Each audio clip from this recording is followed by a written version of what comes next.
जितने भी student 10th class के हैं और वह 2025 में exam Bihar board 10th class का देना चाहते हैं और चाहते हैं कि ग्रामर पोर्शन से बहुत सारा ऑब्जेक्टिव क्वेश्चन आता है, ठीक।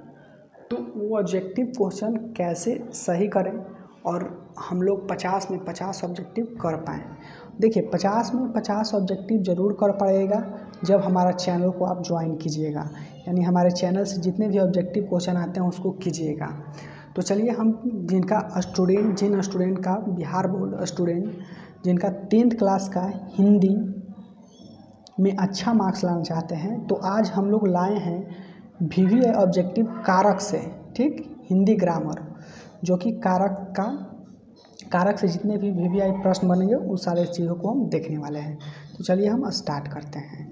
तो सबसे पहले मैं आपको बता देना चाहता हूं कि कारक VVI ऑब्जेक्टिव क्वेश्चन, ये मेरा चैनल का नाम है रविकांत स्टडी प्लस, और एक क्लास 10th का बिहार बोर्ड के लिए तैयारी कराया जाता है, ठीक। आज का क्लास पहला है, यानी कारक का पहला वीडियो है ऑब्जेक्टिव का, ठीक। तो चलिए हम स्टार्ट करते हैं। अगर आप इतना कर लेते हैं तो आपको कारक से एक भी प्रश्न छूटेगा नहीं। तो पहला प्रश्न है कि कारक के कितने भेद हैं। कारक के हैं जो कितने भेद हैं, 4 हैं, 2 हैं या 6 हैं या 8 हैं, बताइएगा। तो कारक का जो भेद है वो आपका हो जाएगा 8। आंसर क्या हो जाएगा आपका डी हो जाएगा, यानी पहला का आंसर क्या हो जाएगा, डी हो जाएगा, ठीक। चलिए दूसरा प्रश्न है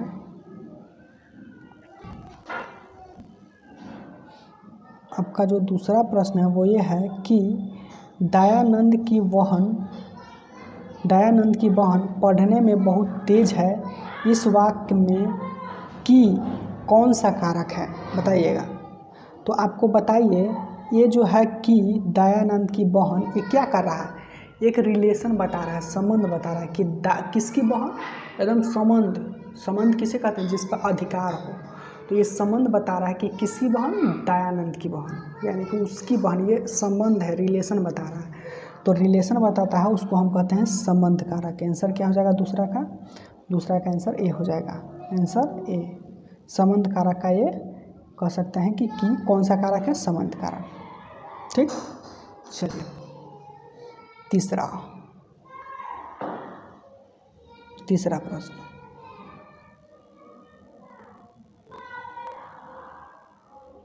तीसरा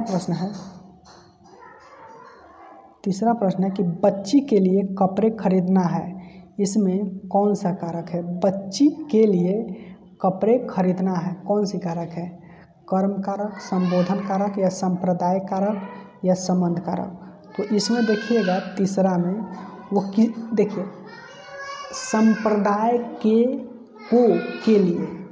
के लिए आता है तो सांप्रदायिक हो जाता है, ठीक। तो ये जिसके लिए होता है, जिसे किसके लिए, बच्चे के लिए, तो इसमें जो कारक है वो है संप्रदान कारक, क्योंकि कर्ता ने कर्म को करण से संप्रदाय को के लिए,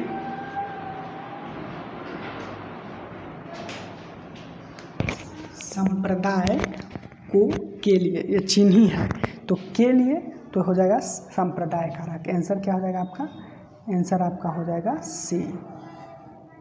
चलिए अब देखेंगे चौथा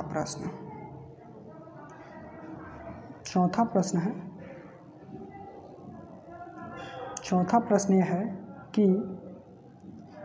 विपत्ति में धैर्य धारण करना चाहिए, इस वाक्य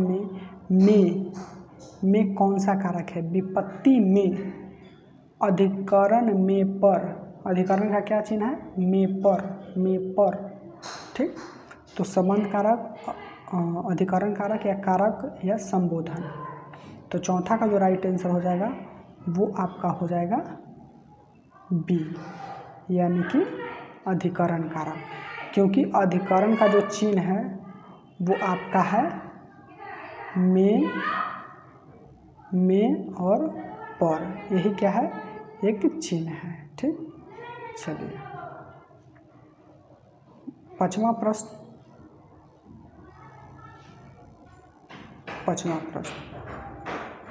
प्रश्न बताइएगा कि रावण ने राम को मारा, इस वाक्य में कौन दो कारक का चिन्ह लगे हैं?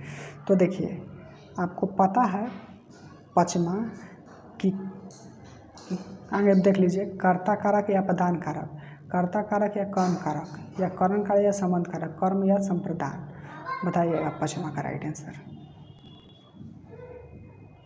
पक्का राइट आंसर पचमा का राइट आंसर। तो देखिए इसका आंसर है कर्ता का जो चिन्ह है वो होता है ने, ठीक, और कर्म का जो चिन्ह है कर्म कारक का वो होता है कर्ता ने कर्म को, ठीक।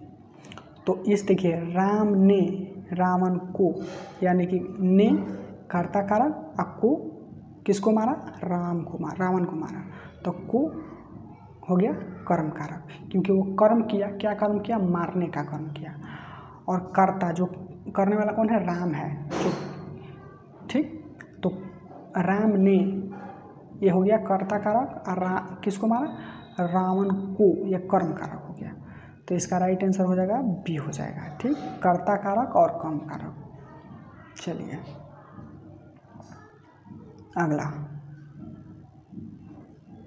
अगला प्रश्न देखेंगे। अगला प्रश्न यानी कि छठा प्रश्न, वह मनुष्य में श्रेष्ठ है, इस वाक्य में कौन सा कारक है? देखिए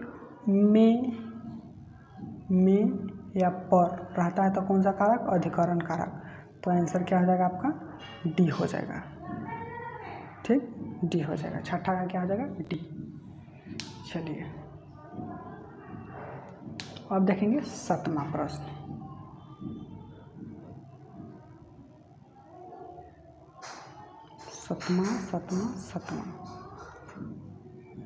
सतमा को आपको बताना है कि कर्म कारक के चिन्ह क्या होता है? कर्म कारक ने होता है, को होता है, में होता है, अरे होता है। तो इसका आपको पता है कि को होता है, कर्ता ने कर्म को। आंसर क्या हो जाएगा आपका? बी हो जाएगा, ठीक। चलिए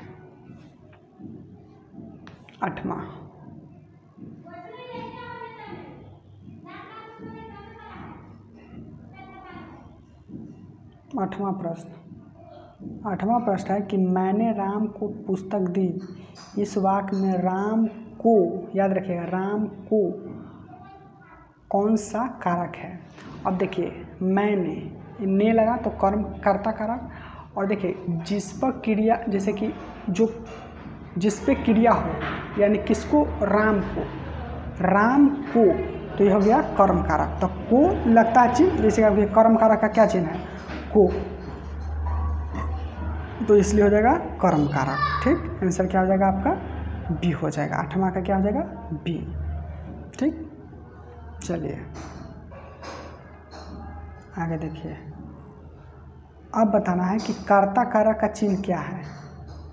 नौवां कर्ता कारक का चिन्ह बताएं। ने, से, में या पर।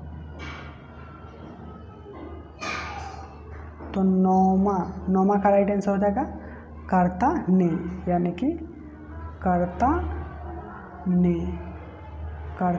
ने। तो इसका आंसर क्या हो जाएगा आपका? ए हो जाएगा, ने। चलिए अब देखेंगे 10वां प्रश्न देखेंगे।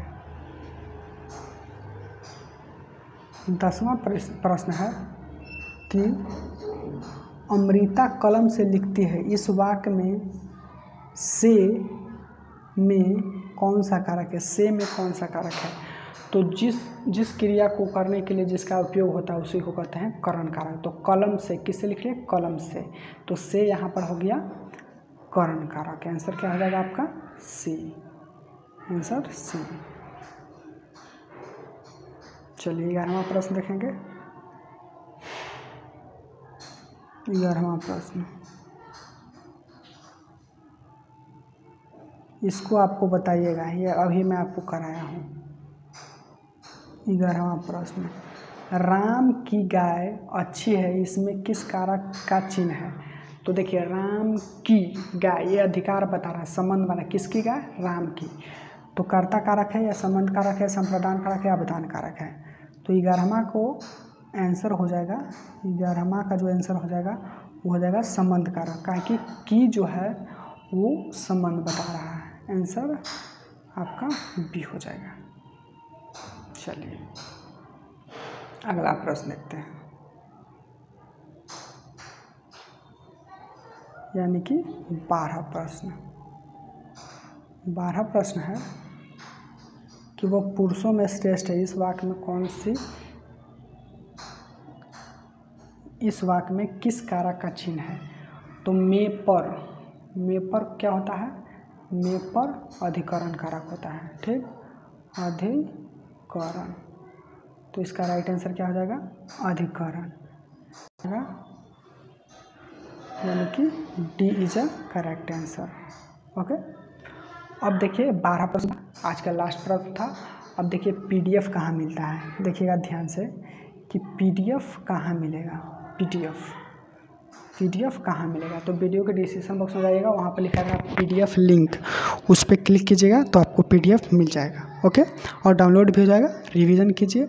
आज के वीडियो में इतना ही, तब तक के लिए धन्यवाद।